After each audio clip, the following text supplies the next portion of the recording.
Here's the headline. From his home in California, Nolan Arenado says he wants to be a lifelong Cardinal. That's a great headline, and that will run up a massive amount of traffic. But give us the high points of the story. Was he trying to maybe clarify that it really didn't matter that he could have made more money, as we've all talked about? He just wants to be a Cardinal. And that's something, by the way, that you had been saying for many months, long before the opt-out decision came. So, but tell us about that, sir. Yeah, I mean, he was very clear in the notion that the phrase that he puts in there is, or I'm paraphrasing, is he said, I didn't seek a trade to the Cardinals to leave after 2 years. I wanted to be a Cardinal, and I came to the Cardinals to stay a Cardinal and to call St. Louis home and to do the things that come with being a Cardinal.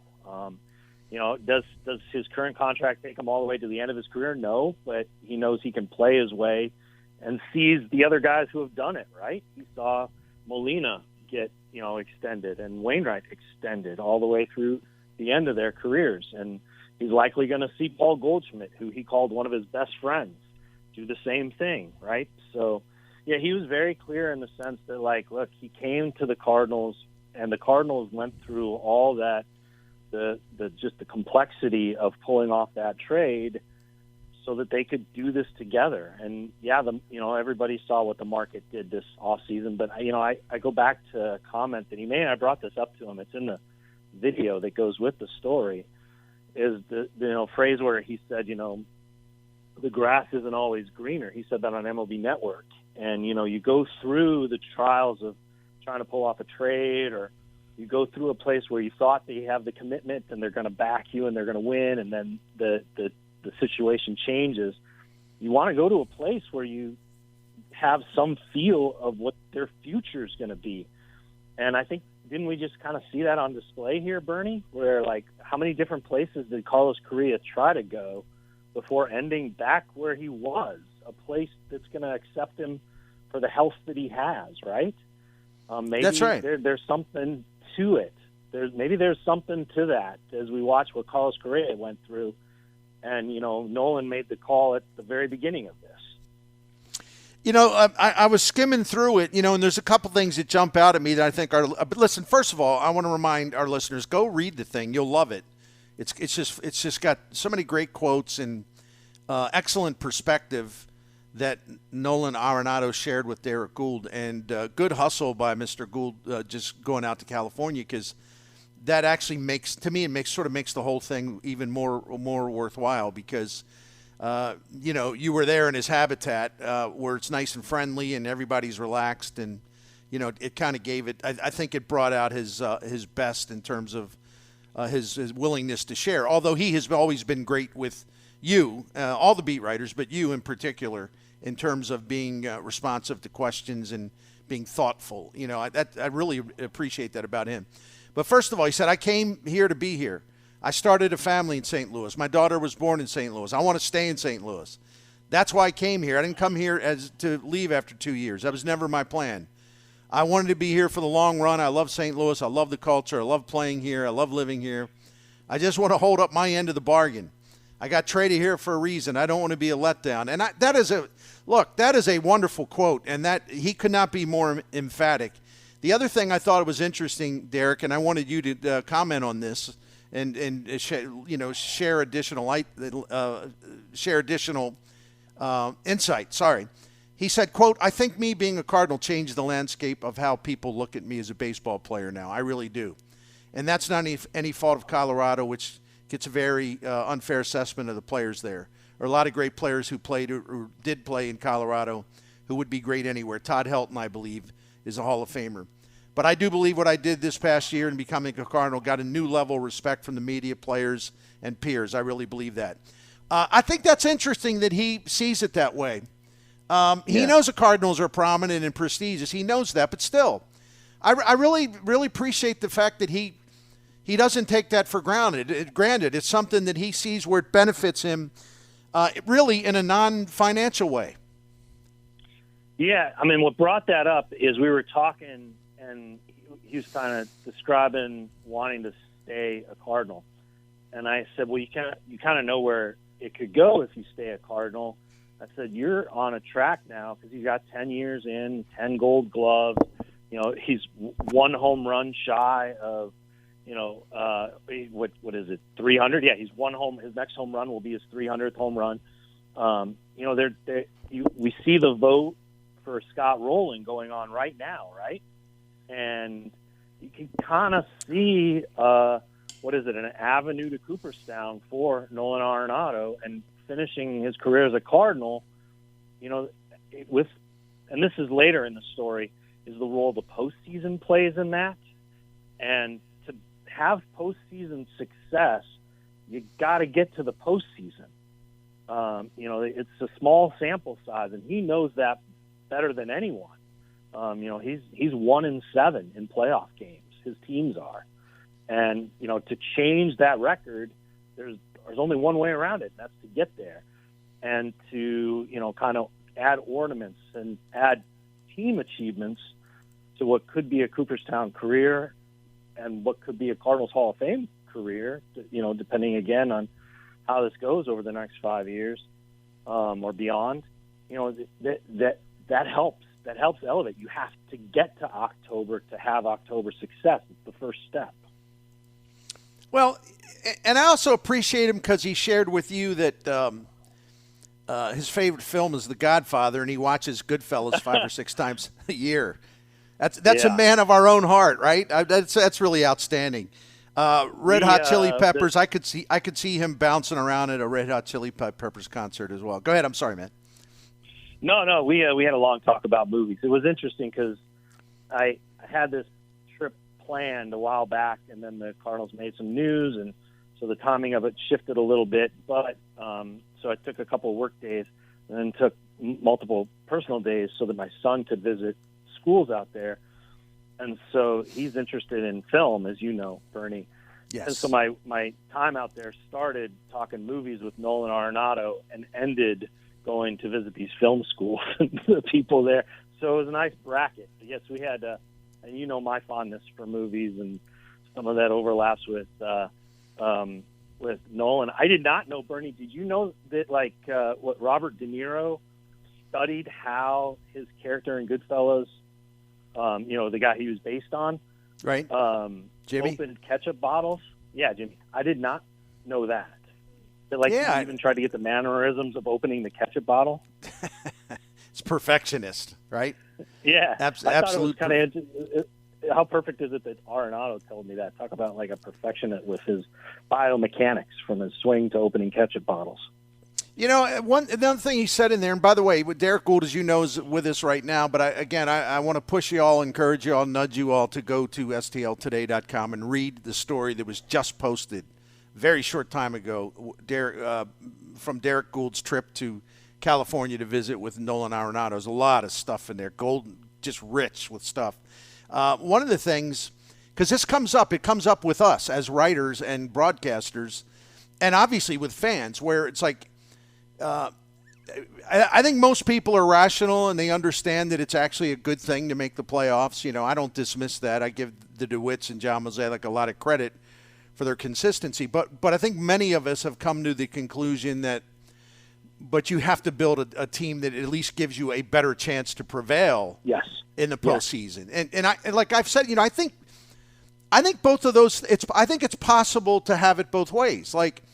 Just because we all agree, and it's so true that they need to build a better team to be more viable in the playoffs, that doesn't mean you should smirk or dismiss or crap all over the idea that making the playoffs matters.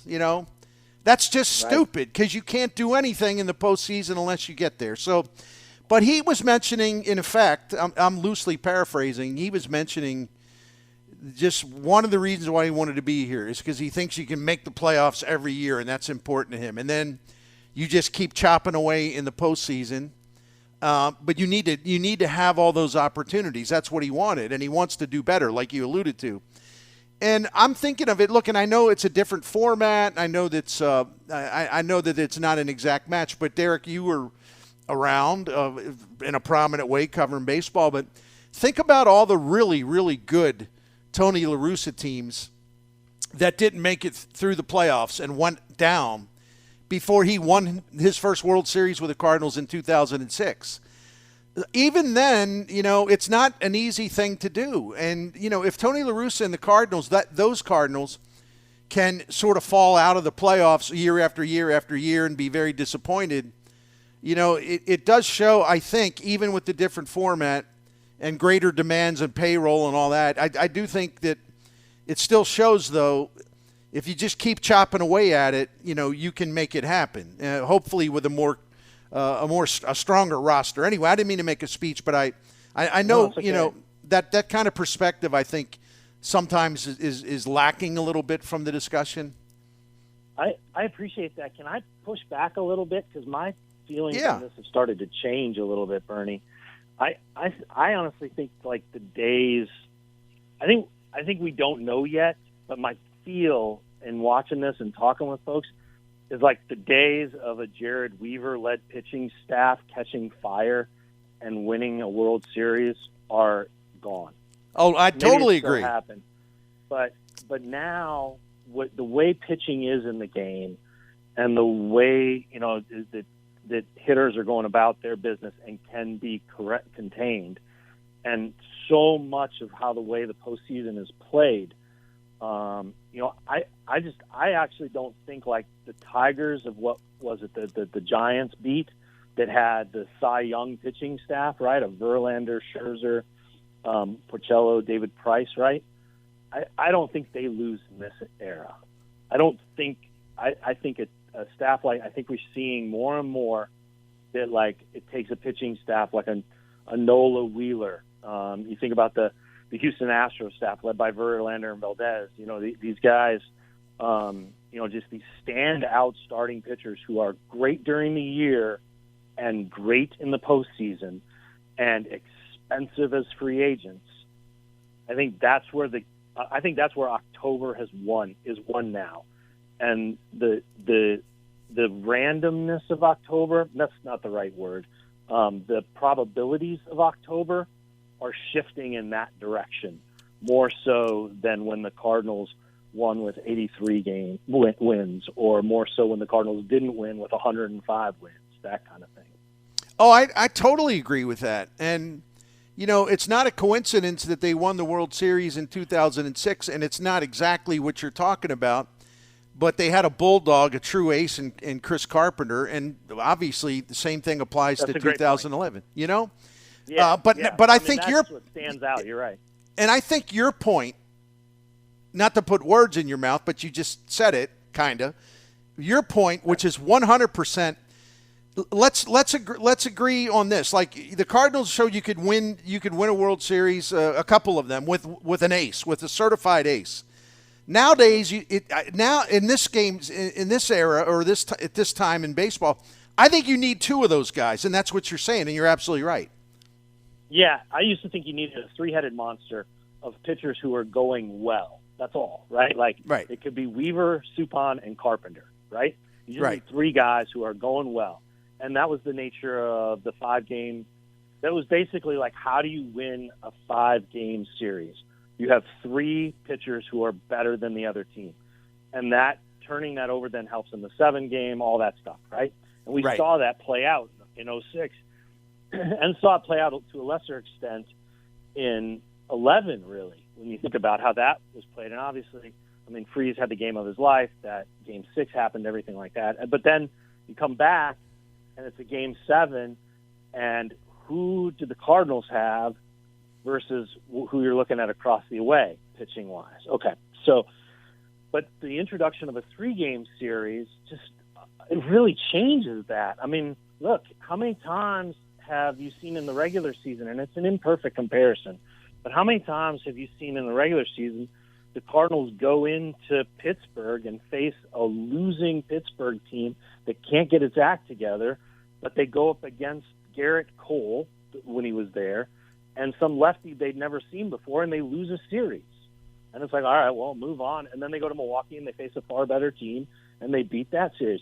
But it's a 3-game series, and pitching is going to be so prominent in a 3-game series, regardless of record, that I think that's only heightened it. It's not about like the fluke or the team that outlasts the other one in a one-game wild card. It is definitely who has their pitching lined up, and to your point, who has two just leaders of a rotation to overwhelm a team. The Cardinals were a ninth inning away from possibly forcing a third game of that series, right? They win game one, they lose game two, then they have the pitching edge in game three. Never got there. The best way for them is to avoid that. I just don't know if the Cardinals are ever going to show the stomach to be in a position to compete with, for sure, with the Mets and with the Braves and with the well, I don't know where the Dodgers are right now. That's but, right. The Padres and the teams that are just outspending them. And if they're content to win the division and then, gee golly, go, hope that first round works out okay. I don't know. You're right, man. They certainly need better pitching to pull that off. Yeah, no, you're 100% right. And that's why I continue to be mystified and perhaps irritated as well. Just this obsession about position players. No. Yeah.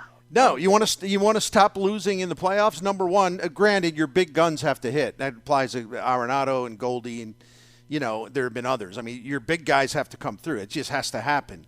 Not that they're the only ones who are allowed to hit. Yeah, not that they're the only ones who are allowed to hit. Other guys can hit too. But if your big guns don't, it's really tough. But the other thing is you got to have a better pitching staff, that even includes a bullpen, but primarily starters. And so I don't know why we talk about Brian Reynolds, even though, granted, he's a really good player, a good hitter. So, and I'm just using him as an example. Cardinals position players were, if I'm not mistaken, I think they were. Because I've written this and talked about it a lot, but I don't have instant recall all the time. Their position players were like either number one or number two in the major leagues last year. Position players aren't the problem. Is there a way to get better? Sure. But do you mean in WAR or? Yeah, in WAR, wins above replacement. Yeah. But their pitching staff was like 16th overall in wins above replacement. Starters were actually it was 17th overall. Starters were 16th in wins above replacement. And there was a time where the Cardinals were regularly like top 5 in wins above replacement for starting pitching.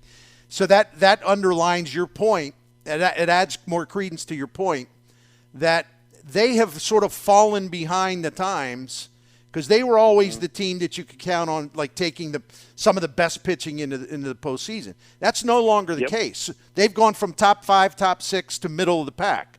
That's not good enough, No. No. And they were last among winning teams in strikeout rate. That's right.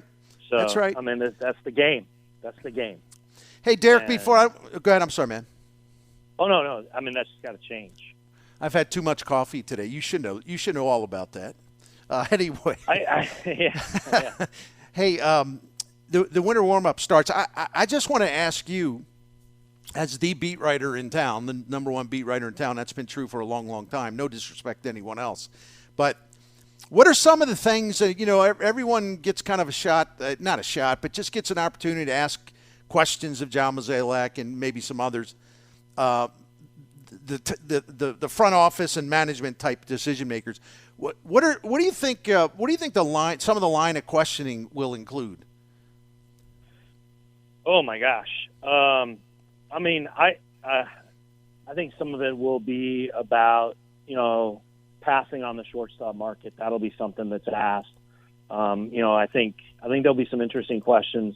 I don't know. I wonder how they'll handle it because I could see specific questions about a couple players. Carlos Correa, that market kind of shrinks on him. Why not get involved there? Where's the Cardinal? Where do the Cardinals stand right now with their view of Trevor Bauer? That might be a question. That'll probably be a question that comes up. I think a lot of the thought will be on health and changes to just health of players.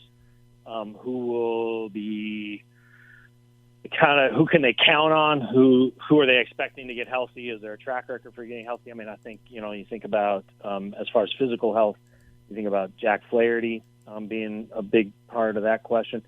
And then as far as like the health of their game and, their swing, Paul DeYoung will be part of that, and that'll fade back into the, into the question of shortstop. I think there'll be a lot of questions. I know just in the back of my head, I know there are going to be a lot of questions about how do you keep up in the National League? Just how are you when other teams are spending in this honeymoon period of labor peace? How do you keep up in the National League? Because let's not ignore. The Cubs have spent some money, right? Now, have they gotten some guarantees? They haven't really gotten any guarantees.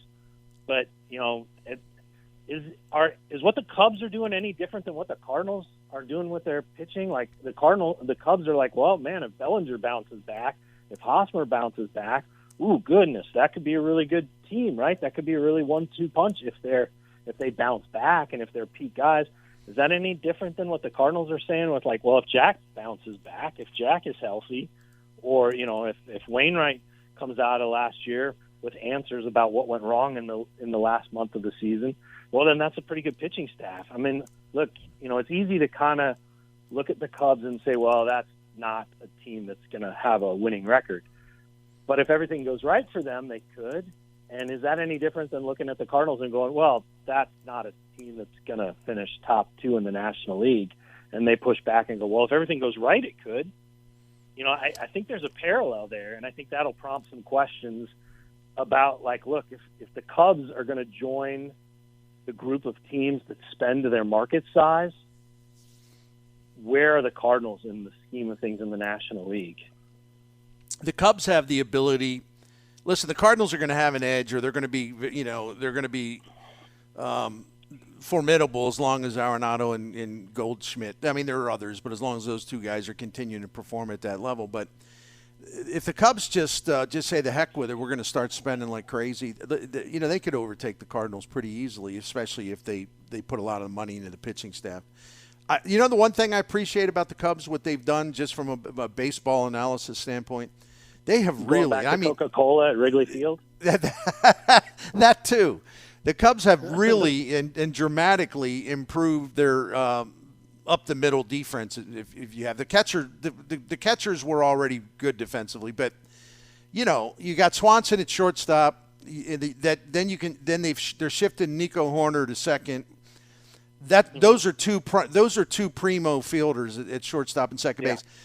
I don't remember the number. I remember laughing out loud like a week ago. I was looking, maybe 2 weeks ago, I was looking at defensive runs saved, and I looked at what the Cubs number was in center field. It was laughably bad.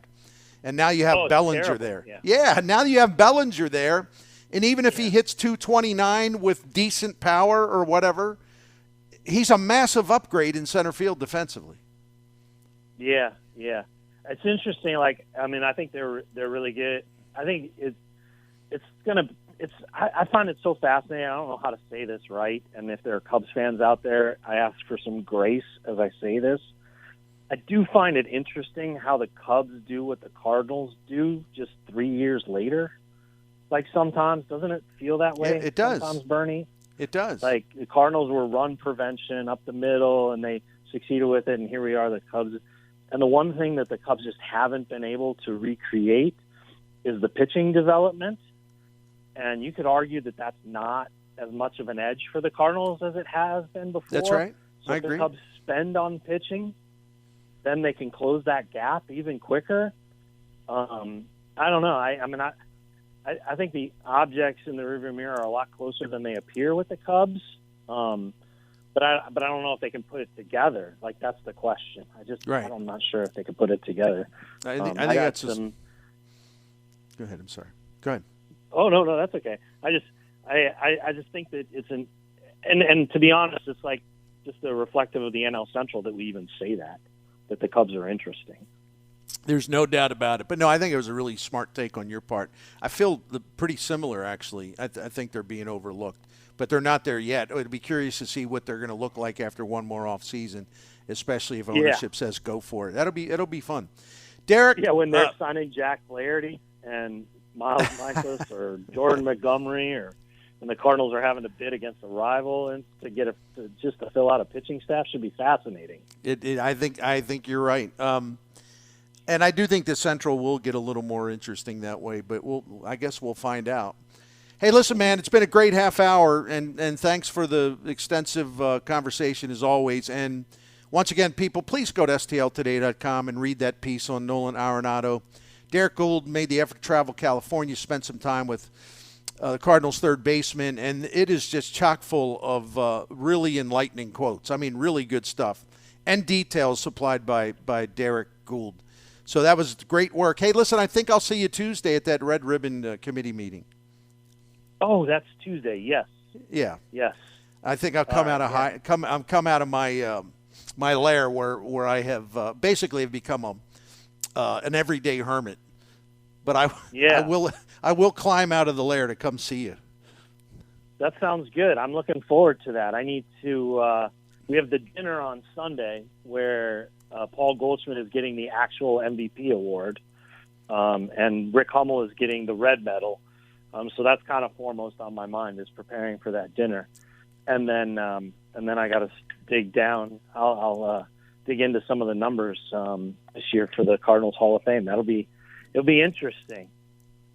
Well, I also look forward to all the coverage that the Post-Dispatch and STL today will have from the winter warm-up. You guys will be all over the place, yourself and Daniel Guerrero and Ben Fredrickson, Ben Hockman. I don't want to leave anybody else, but you'll have a good squadron down there. It'll be good stuff. So we'll talk to you next week. Our new hire, Lynn Worthy, starts with spring training. So that's coming, which is very exciting.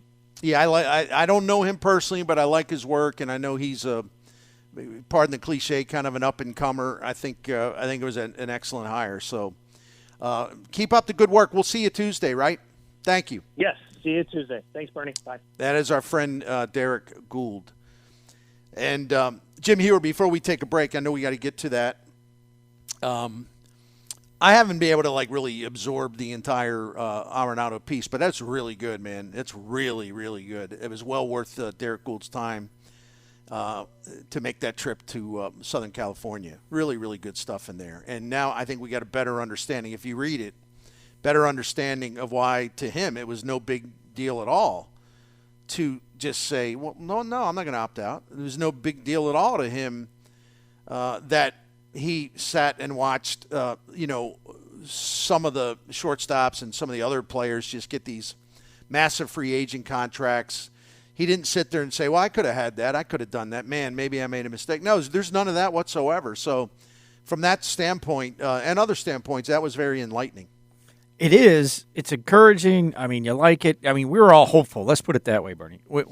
As this whole process played out with free agency, we're like, well, I hope he really likes it here. I hope that's the real reason. Because there was questions, well, he had a meeting with Mo, and did Mo tell him he was going to spend money and he was going to do this because they only did that? And the fact that he wants to be here it just strengthens our hope. And it's just great to see. It's refreshing. Because I'll be honest with you, I mean, how many people wouldn't have said, hey, talk to their agent, you see what the money these guys are getting? How come you told me staying in would have been a good idea? It wasn't that scenario. So all encouraging, and I think everything we thought we saw with him is real. Let's put it that way. He's genuine. And it just gives me, at least as a fan, another reason why I will enjoy watching him again for another summer, knowing this is a real guy here. This is the real deal. He really wants to be here, and you just can appreciate what he does on a nightly basis. It's like every night, Bernie, you and I will do a show. We'll come back the next day. Did you see the play he did last night? Did you see what he did last night? It's unreal. It's how awesome. Great he is. By the way, in terms of him, he would love to be a Hall of Fame player. He'll be a Cardinals Hall of Famer, but he'll love to be a Cooperstown Hall of Famer. And and you think about where he is in his career and going into 2023, I mean, he already ranks, and I adjust these rankings because I don't include, you go to Baseball Reference and, kind of the Hall of Fame system where you can just compare players at a position and all that stuff. I'm sorry, Paul Molitor was not a third baseman. Edgar Martinez was not a third baseman. They were terrific hitters, but they spent a huge percentage of their time as a designated hitter. Mm-hmm. So when I see these wins above replacement rankings all time for third baseman, I'm like, no, I'm not including designated hitters. Sorry. Not on my watch. But so if you subtract those two guys from that third base pool, Arenado already is 17th in the history of Major League Baseball in wins above replacement among third basemen. He's already 17th, and he'll be moving up really, really quick. And if you look at where he is, and let me do this really quick. I apologize. I have it in front of me, though. You look at where he is in terms of defensive wins above replacement, and keep in mind, the longer you play, the more that goes up. He's already the seventh best third baseman in the history of the game in terms of his defensive value. And that's only going to go up and up and up and up and up and up. I mean, it's amazing. I don't know if he'll get to Brooks Robinson, who's 39, highest rated defensive third base with 39 defensive WAR. So Arenado's got a long way to go to that, but I think he can get there, certainly. But he's already, for all intents and purposes, about 19 wins above replacement for his defense. He's right behind Scott Rowland, who is sixth all time. In case people are wondering, since I opened that door, Brooks Robinson's first, Adrian Beltre second, Buddy Bell, underrated player, third, Clete Boyer fourth, Greg Nettles, very good defensive player, Scott Rowland, and then Nolan Arenado. So I just wanted to pass that. So I mean, he's well on the way to Cooperstown. We can say that about him, even though he's 31 years. He'll enter next season, actually early on in 2023, in April, mid-April. He turns 32, but he's got a long way to go. And this guy trains like a maniac, and he gets every advantage he can in terms of working on corrections and things like that. I mean, he just I see him as and he understands his swing, and he compensates for things that were weaknesses. He finds another way. So I see him as aging very, very well. I don't think we're going to wake up and then all of a sudden, he's 35 or 36, and you're like, well, gosh, what happened to him? I don't think we're going to. I don't think that's much of a possibility with him.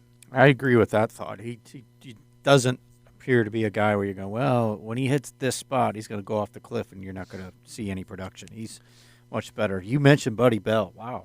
He was really good. He got lost down in Texas during that time, but man, he was a great defensive player, and he could hit. He was a real good hitter. I think he's a really underrated all-time third baseman. I do. I mean, I'm not saying he's one of the top 5 all-time. He's not, but I'm surprised he didn't get more run. More run in terms of just the career he had, because I thought he had a really good career. Is it Hall of Fame career? Let me put it this way. I think the average Major League third baseman, the average wins above replacement for Hall of Fame worthiness, so to speak, is around 70. And Buddy Bell finished with 66.3. So he's one of those, he's close. And I don't know if he could swing enough momentum to get him in. But he had a really good career, and I think he's underappreciated. If not quite a Hall of Famer, he's underappreciated.